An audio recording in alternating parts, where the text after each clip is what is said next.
Ang katawan ay binubuo ng maraming bahagi at hindi ng iisang bahagi lamang.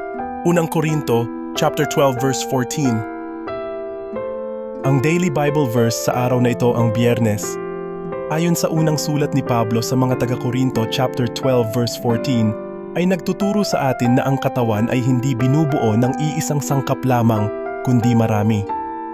Tulad ng isang katawan na may iba't ibang bahagi, ang simbahan ni Kristo ay binubuo rin ng iba't ibang tao na may iba't ibang talento at kakayahan. Ang bawat tao ay may mahalagang papel na ginagampanan sa katawan ng Panginoong Hesukristo. Ang aral na ito ay may malaking kahalagahan sa ating buhay. Dapat nating tandaan na tayo ay bahagi ng isang mas malaking katawan at tayo ay may mahalagang papel na ginagampanan sa loob nito. Ang ating mga talento at kakayahan ay mga regalo mula sa Diyos at dapat nating gamitin ang mga ito upang maglingkod sa iba at upang palakasin ang simbahan ng Panginoong Hesukristo. Ang unang Korinto chapter 12 verse 14 ay nagpapaalala rin sa atin na tayo ay hindi dapat magmalaki sa ating mga talento at kakayahan. Ang bawat tao ay may sariling natatanging kontribusyon na maibibigay sa mundo.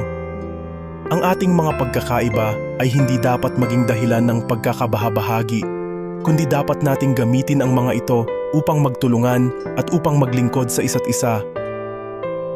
Sa madaling salita, ang unang Korinto chapter 12 verse 14 ay nagtuturo sa atin na tayo ay bahagi ng isang mas malaking katawan at tayo ay may mahalagang papel na ginagampanan sa loob nito.